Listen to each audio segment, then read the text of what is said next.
Buenos días, queridos hermanos. Los saludo en el nombre del Señor.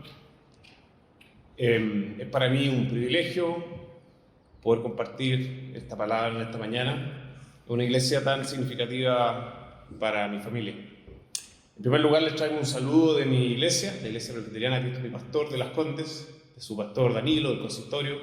Un cariñoso y afectuoso saludo. Feliz de estar acá en la iglesia con la que trabajamos juntos por expandir la obra de Dios y que ha acogido con tanto amor y cariño a mi familia. Muchas gracias, querido pastor, muchas gracias, querida congregación. Gracias al pastor Enrique por la invitación.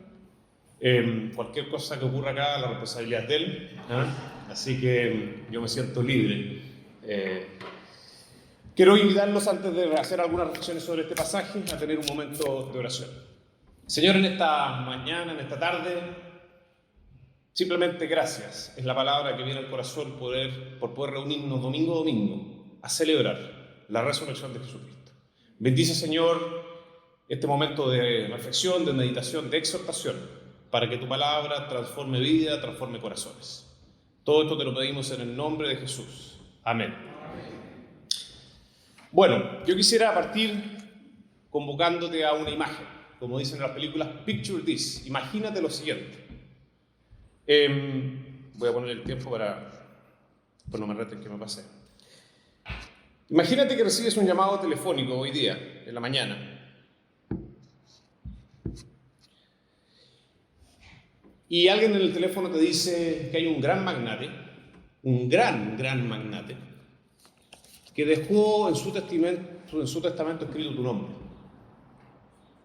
Y que hay una importante herencia dispuesta para ti. La pregunta que te quiero convocar hoy día es si te interesa continuar con ese llamado telefónico o cuelgas en el acto.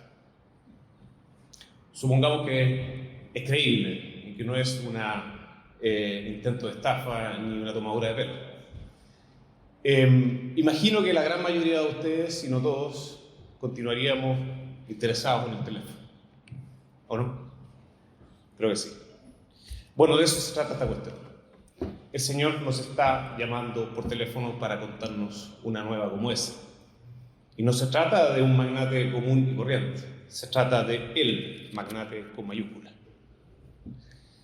Este pasaje que acabamos de leer es el primer mensaje de Pedro, el apóstol, en un tiempo especial, en el tiempo de la venida de Jesús, de la venida del Espíritu Santo. Esto acontece justo después de Pentecostés. La iglesia cristiana está naciendo y Pedro está predicando sobre la resurrección de Jesucristo. Y cómo David había profetizado esto, está dando una serie de argumentos teológicos, históricos, conocidos por parte de ellos. Los que estaban ahí, parte de ellos eran israelitas y conocían bien esta historia. Y apela a toda esta historia, leímos parte de eso. Y en la medida que los presentes empiezan a tomar conciencia de lo que ha acontecido, ¿qué ha acontecido? Que han crucificado al Señor y Mesías. Y se empiezan a dar cuenta de esto. Porque Pedro parece ser muy convincente. Y entonces, en un momento yo creo de angustia, dice la palabra en esta traducción, dice, profundamente conmovidos los que estaban ahí, dicen, chuta, ¿qué hacemos, Señor? ¿Qué hacemos, Pedro? Le dice.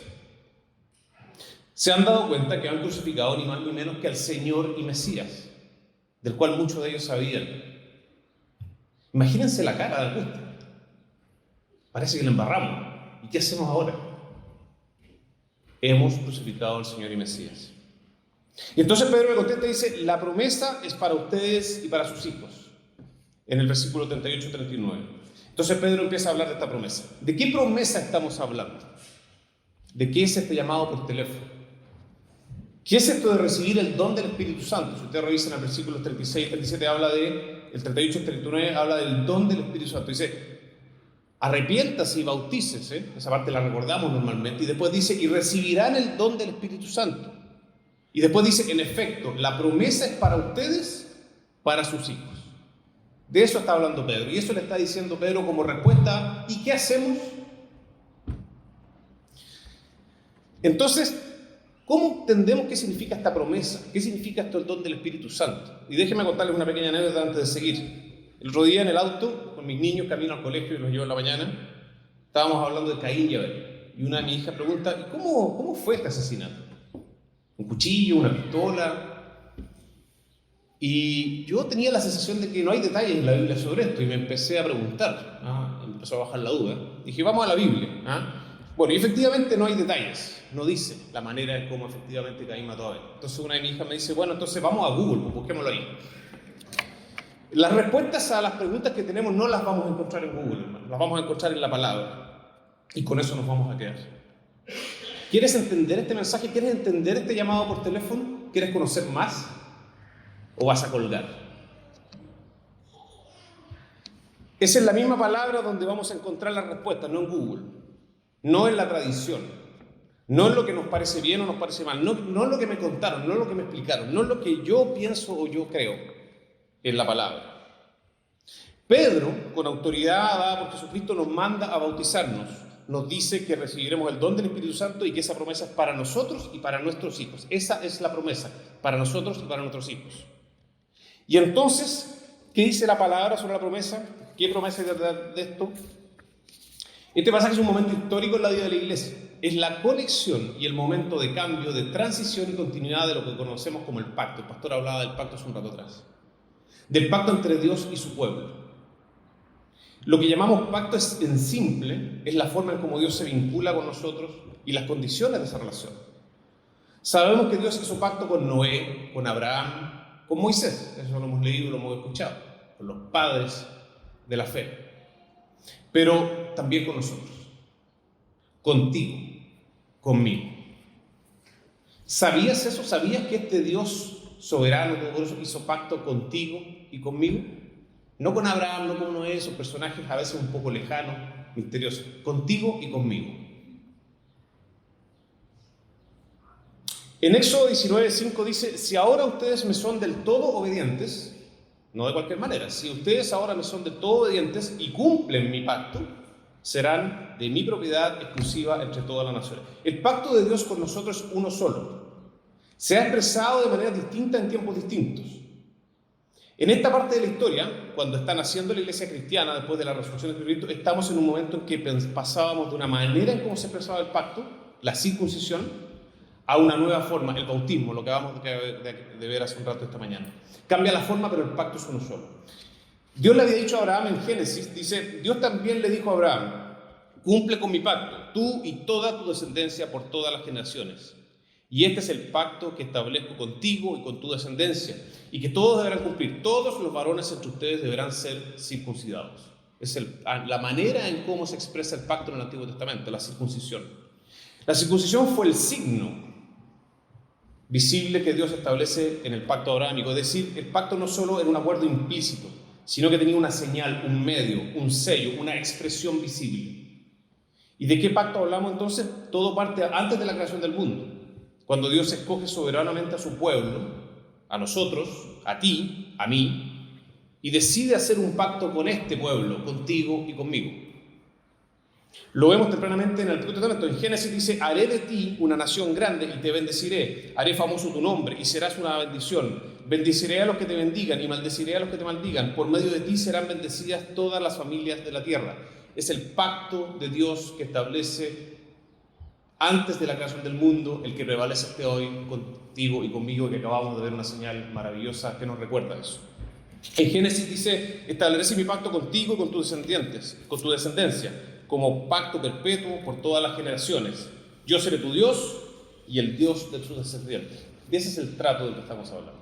Esa es la llamada por teléfono que está recibiendo hoy esta mañana, querido hermano. Jehová es un Dios de pacto y ha escogido a su pueblo antes de la creación del mundo y ha establecido un plan. Y ese plan se cumple. En Efesios dice, Dios nos escogió en Él antes de la creación del mundo. Ese es Pablo que nos recuerda esto que es tan antiguo, pero que es tan presente. Hermanos, eres heredero y beneficiario de algo tan importante.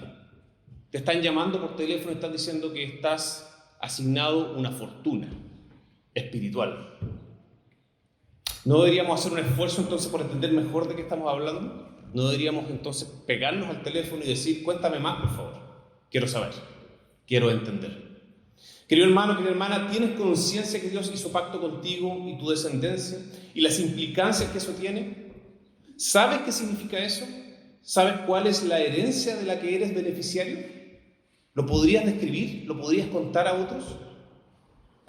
¿Conoces el rol que tienes en ese pacto y cómo debes responder? Vuelvo a Efesios, donde Pablo dice: en Cristo también fuimos hechos herederos. Fuimos hechos herederos. Pues fuimos predestinados según el plan de aquel que hace todas las cosas conforme al designio de su voluntad. Toda la Biblia, del Génesis al Apocalipsis, es una manifestación, es un testimonio sistemático de Dios y su pueblo escogido. El pacto que hace con su pueblo y cómo ese pacto se expresa en el cuidado que Él tiene de su pueblo. No somos cualquiera, no eres cualquiera. Eres pueblo escogido, eres nación santa. La Biblia nos habla una y otra vez del plan perfecto de Dios y del cumplimiento exacto de ese plan. Lo llamamos soberanía absoluta de Dios. De eso se trata el pacto, de la promesa de que en su pueblo, en mí, en ti, en nosotros, se cumple de manera justa y misericordia su perfecta voluntad. Y eso nos incluye a nosotros y a nuestra descendencia. Eso es lo que dice Pedro. Así lo dice la Escritura, no Google. Y eso es lo que nos vamos a quedar. Volvamos al texto. Pedro habla de que recibiremos el don del Espíritu Santo. Dice: arrepiéntase y bautícese y recibirá el don del Espíritu Santo. Y la promesa es para usted y para su descendencia. Eso dice el sermón de Pedro, el primer sermón después del día de Pentecostés. Lo primero que dijo. Vamos a usar no Google, sino la Biblia para entender qué significa esto, que esto del don del Espíritu Santo. En Efesios, Pablo explica esto. Dice: en él también ustedes, cuando oyeron el mensaje de la verdad, el evangelio que les trajo la salvación, y lo creyeron, fueron marcados con el sello que es el Espíritu Santo prometido. Este garantiza nuestra herencia hasta que llegue la redención final del pueblo adquirido por Dios, para alabanza de su gloria. Grábense ese pasaje, búsquenlo en la casa, medítenlo en la tarde, Efesios 1, 13 y 14. Este pasaje habla de sello, habla de Espíritu Santo prometido, habla de que garantiza nuestra herencia, habla del pueblo adquirido por Dios. Todo eso es el Espíritu Santo que en el día de Pentecostés baja y se queda con nosotros hasta el día de hoy para hacer este pacto un pacto eficaz, para que se cumpla la promesa del Señor. Es el Espíritu Santo obrando en su iglesia y en medio de cada uno de nosotros, en ti y en mí, para que este pacto no se pierda.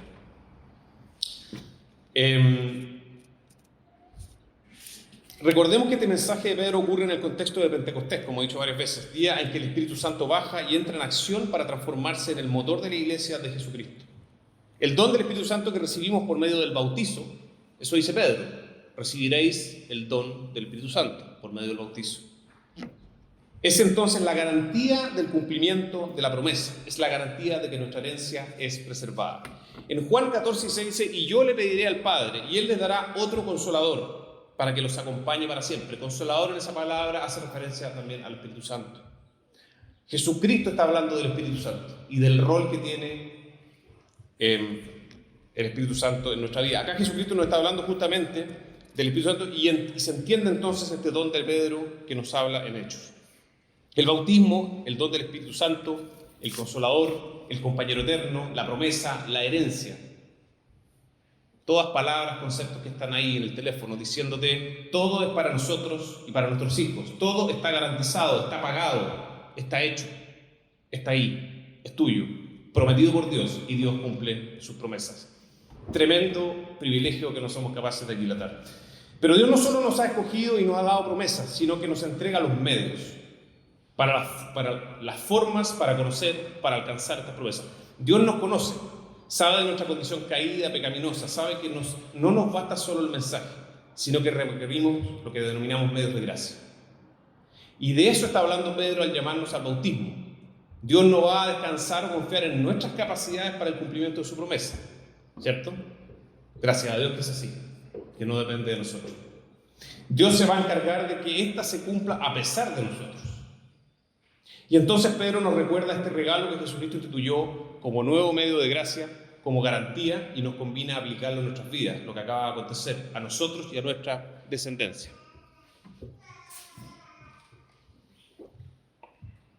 El bautismo es un sacramento y como tal muchas veces nos cuesta entenderlo en profundidad. Se trata de algo un poco misterioso, algo que va más allá de lo que podemos comprender a cabalidad, es así. tenemos algunas ideas, el Señor nos revela una parte. En la Iglesia cristiana definimos los sacramentos como un signo visible de la gracia invisible. Una manera de entender esto, un signo visible de una gracia invisible. Otra manera en que la Iglesia también ha definido esto es como una señal y sello santo del pacto de gracia. El Señor ha hecho un pacto con nosotros que es mucho más profundo que el acto físico que acabamos de ver, pero nuestra naturaleza necesita tangibilidad, ¿cierto? Y el Señor ha puesto entonces estos elementos de sello, de signo, de símbolo, para recordarnos lo que hay detrás. No hay, lo decía el pastor, no hay valor en sí mismo en el agua, como a veces se confunde. Hay un hecho profundo, misterioso, inexplicable, que es que el Señor nos ha escogido para ser su pueblo escogido. Por sobre todo esto es un regalo, una bendición, es una garantía para cosas superiores, en definitiva es un gran privilegio. Hoy es un domingo especial, porque no solo nos reunimos como cada domingo a celebrar la resurrección de Jesucristo, que es a lo que nos reunimos cada domingo, sino que hemos tenido la oportunidad de presenciar este maravilloso recuerdo, especialmente para la familia y los niños que estaban ahí presentes, pero para todos nosotros también. El bautismo es de esas cosas que todos sabemos algo, pero al mismo tiempo poco sabemos, nos confundimos, ¿cierto? El agua, el acto, el tipo de bautismo. ¿Podemos explicar satisfactoriamente lo que ocurrió acá hace algunos minutos? Podría pedirles a ustedes que levanten la mano los que están bautizados y que levanten los que no están bautizados. ¿Y qué diferencia hace? ¿Qué importancia tiene? ¿Podemos contestar bien estas preguntas? ¿Cuáles son las respuestas que tenemos? Siglos y toneladas de papel se han gastado debatiendo sobre el significado, la forma correcta, el tiempo adecuado para realizar el bautismo. Están aquellos creyentes que ven en el bautismo un acto casi mágico o directamente mágico para asegurar el perdón de los pecados de manera instantánea y así evitar el infierno.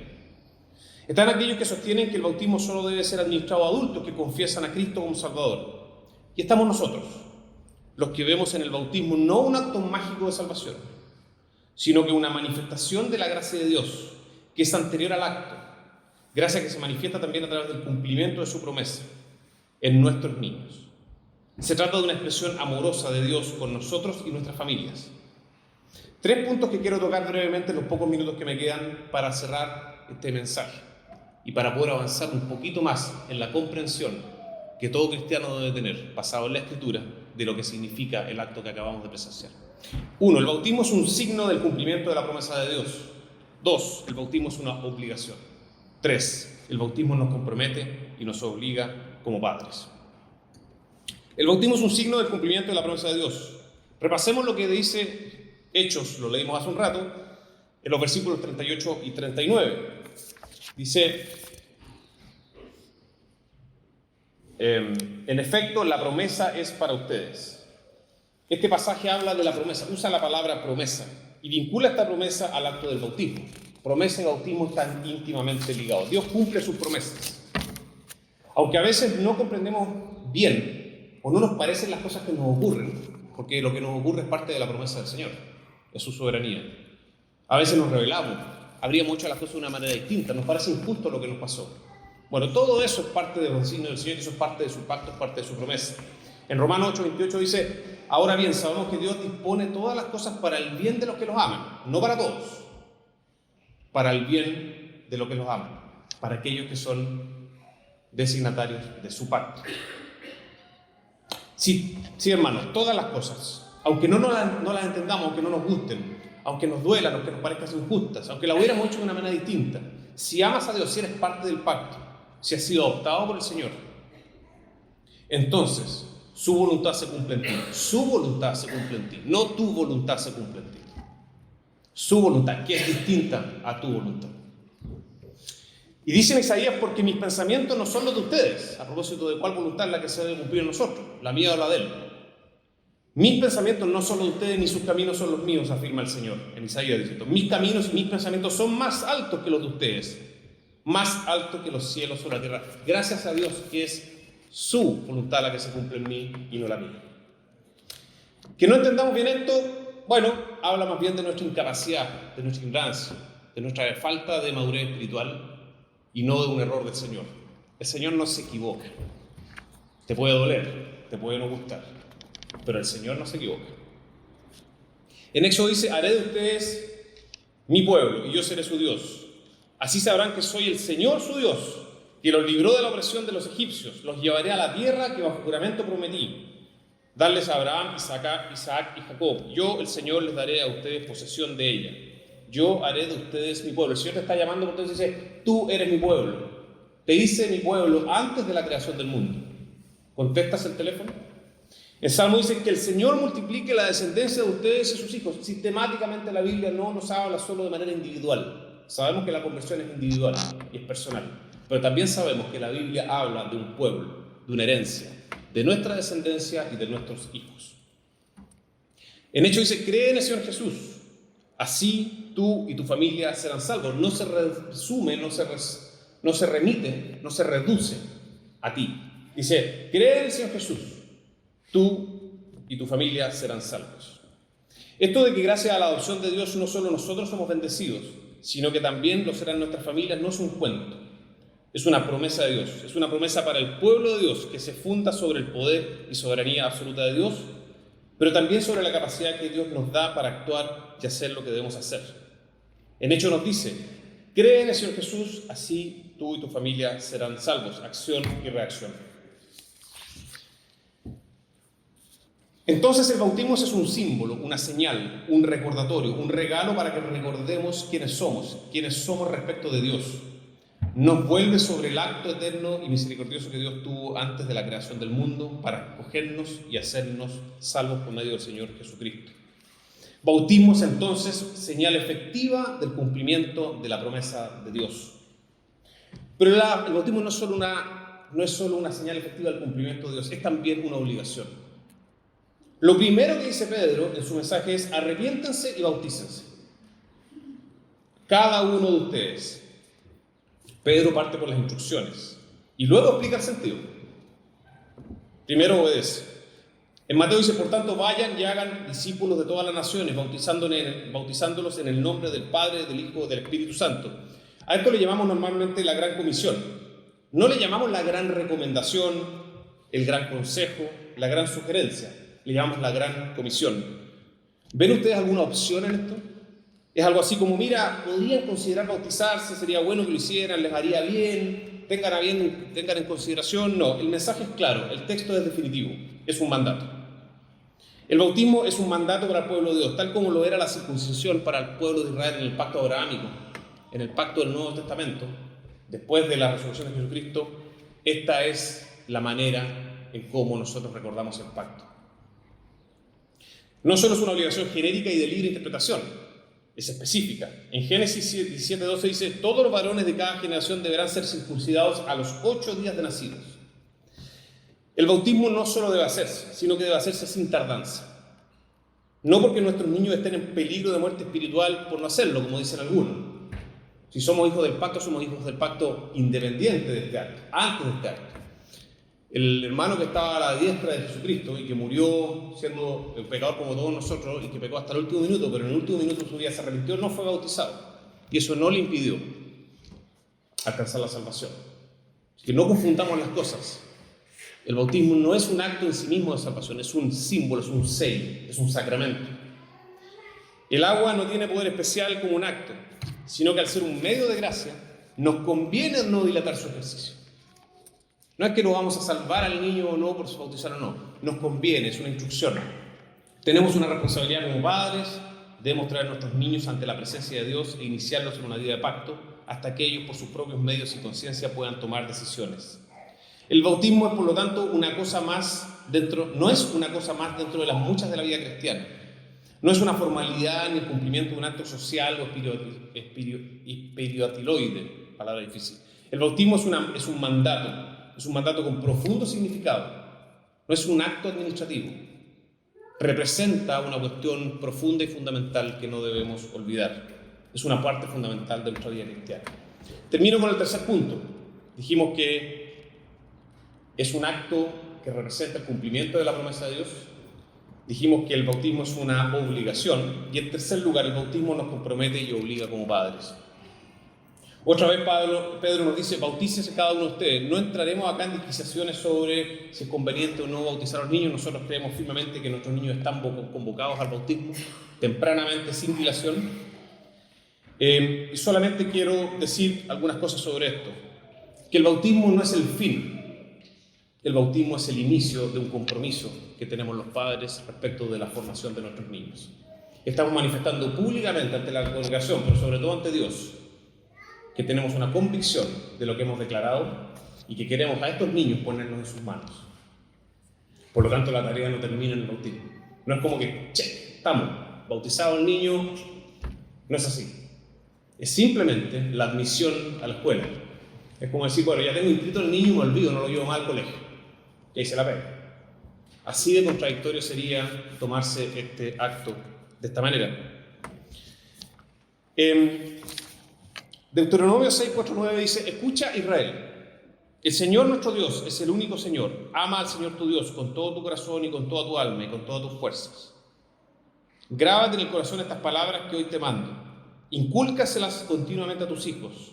Háblales de ellas cuando estés en tu casa y cuando vayas por el camino, cuando te acuestes y cuando te levantes. Átalas a tus manos como un signo. Llévalas en tu frente como una marca. Escríbelas en los postes de tu casa y en los portones de tus ciudades. Este pasaje se conoce como Shema Israel. Oye, Israel. Para los judíos es y era una de las plegarias más importantes. Si ustedes entran a la casa de un judío, van a ver en el marco de la puerta un pedacito de metal. Eso es un símbolo que representa esta oración. Y los judíos, cada vez que pasan por la puerta de su casa, recuerdan que son hijos del pacto, ellos y sus hijos, y que tienen una tarea, que es la tarea que describe Deuteronomio 9. Cuando dice: háblales de ellas cuando estés en tu casa y cuando vayas en el camino, cuando te acuestes y cuando te levantes, átalas a tus manos. ¿Les hablas a tu hijo de fútbol? ¿Le hablas a tu hijo del clima? ¿Le hablas a tu hijo del futuro profesional de ellos? Está bien, está todo perfecto. ¿Cuánto le hablas a tus hijos de las cosas que el Señor nos manda? El bautismo nos hace parte de un pueblo, de una promesa, de una comprensión común de nuestros desafíos, propósitos y destino.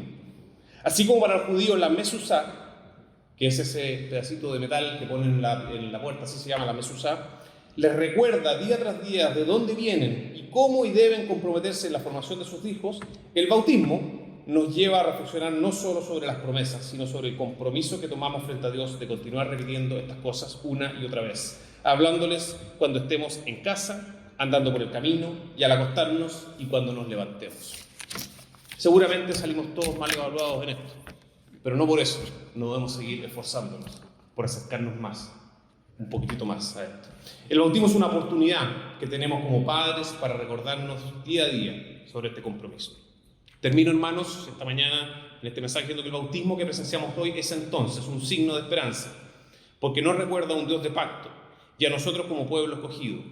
Nos recuerda que se trata de una obligación a cumplir, que no debemos dilatar. Y nos recuerda también que este es el primer paso de una vida comprometida con nuestros hijos para guiarlos por el camino. Tenemos una invitación, tenemos un llamado por teléfono, hoy, aquí y ahora, para atar estas verdades como una señal en nuestras manos, en vuestras manos. Que el Señor nos les dé a estos padres especialmente que han dado este paso, la sabiduría, la fortaleza y por sobre todo la perseverancia y la paciencia para hacer del acto del bautismo el momento cúlmine, no como un momento terminal, sino como un momento máximo, para la toma de conciencia permanente de nuestro origen, nuestro destino, nuestro propósito, así como de la tarea de la que estamos llamados como iglesia, como padres, como hijos de Dios. Esta mañana Dios nos recuerda que somos su pueblo escogido, que tú y yo somos pueblo escogido, somos nación santa, que somos especiales y que eso nos lleva por un camino distinto y mejor. Pero nos recuerda también que eso requiere también una respuesta nuestra, una confirmación, especialmente si buscamos el cumplimiento de sus promesas en nosotros y en nuestros niños. Les dejo finalmente un versículo conocido que me gusta para cerrar, cuando Josué declara en el capítulo 24: pero si a ustedes les parece mal servir al Señor, elijan ustedes mismos a quienes van a servir, a los dioses que sirvieron sus antepasados al otro lado del río Éufrates, o a los dioses de los amorreos, en cuya tierra ustedes ahora habitan. Por mi parte, dice Josué, por mi parte, mi familia y yo serviremos al Señor. Que el Señor los bendiga grandemente.